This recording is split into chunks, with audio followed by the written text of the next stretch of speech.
ଦିପହରର ସମସ୍ତଙ୍କର ଖାଇବା ସରିଲା ପରେ ମୁଁ ଚାଲି ଆସିଲି ବାସନ ଧୋଇବାକୁ। କାଲି ଆନାଉନ୍ସ ହୋଇଥିଲା ଯେ କରେଣ୍ଟ ପଳେଇବ। ସେଥିପାଇଁ ଆମେ ଗୋଟି ଗୋଟି କରି ସବୁଥିରେ ପାଣି ଭରି କରି ରଖିଦେଇଥିଲୁ। କାହିଁକି ନା ଟ୍ୟୁବୱେଲରେ ଭଲସେ ପାଣି ବାହାରୁନି। ଜାଣିଛନ୍ତି, ଯେତେବେଳେ ମୁଁ ହାଣ୍ଡିରୁ ପାଣି କାଢୁଥିଲି ମୋତେ ଏମିତି ଲାଗୁଥିଲା ଯେମିତି ମୁଁ କୂଅରୁ ପାଣି କାଢୁଛି। ସଙ୍ଗେ ସଙ୍ଗେ ଆଣି ପାଣି ଭରି କରି ଦେଇଥିଲି। କାହିଁକି ନା ବହୁତ ଗୁଡ଼ିଏ ବାସନ ଧୋଇବାର ଥିଲା। ବାସନ ଧୋଇ ରଖିଦେଇ ଚାଲି ଯାଇଥିଲି ଘର ଓଳେଇବାକୁ। ଆଉ ଭଲସେ ଓଳେଇ ଦେଇଥିଲି ଘର। ଓଳେଇ ସାରି ମୋତେ ପୁଅ ଦେଇଥିଲା ଗୋଟେ ଚୁଡ଼ା। ସଙ୍ଗେ ସଙ୍ଗେ ମୁଁ ତାକୁ ଖାଇ ଦେଇଥିଲି। ସେ ଯାହା ବି ଖାଇବ ଖୋଜି ଖୋଜିକା ଆଣିକି ମୋତେ ଦେଇକି ହିଁ ଯିବ। ଚୁଡ଼ା ଖାଇସାରି ମୁଁ ଲାଗି ପଡ଼ୁଥିଲି ପୁଅକୁ ସଜ କରିବାରେ।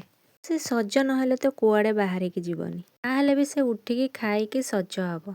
ମୁଁ ତାକୁ ସଙ୍ଗେ ସଙ୍ଗେ ସଜ କରିଦେଇଥିଲି। ଆଉ ସଜ କରି ବାହାରି ପଡ଼ିଥିଲି କୁକୁଡ଼ାକୁ ଦାନା ଦେବାକୁ। ସେ ଟିକେ ବାହାରକୁ ଯାଇଥିଲେ ତ କଲ୍ କରି କହିଦେଇଥିଲେ ଟିକେ ଦାନା ଦେଇଦେବୁ କୁକୁଡ଼ାକୁ। ତ ମୁଁ ସଙ୍ଗେ ସଙ୍ଗେ ବାହାରି ପଡ଼ିଥିଲି ଦାନା ଦେଇଦେବାକୁ। କେତେ କ'ଣ ଦିଆଯିବ ସବୁ ମୋତେ କହିଦେଇଥିଲେ। ମୁଁ ସେଇ ଅନୁସାରେ ସବୁ ନେଇଯାଇଥିଲି।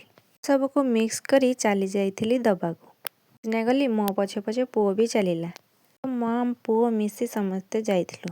ଦାନା ଦେଇଥିଲି ତ ଦେଖିଲା ବେଳକୁ ଏପଟେ ପାଣି ବି ନାହିଁ। ଦାନା ଦେଇ ସାରିଲା ପରେ ଦେଖିଲା ବେଳକୁ କୁକୁଡ଼ା ଗୁଡ଼ା କେତେ ଖୁସିରେ ସବୁ ଖାଉଛନ୍ତି। ଭାବି ହଉ, ମୋତେ ଦେଖି ବହୁତ ଖୁସି ଲାଗିଥିଲା।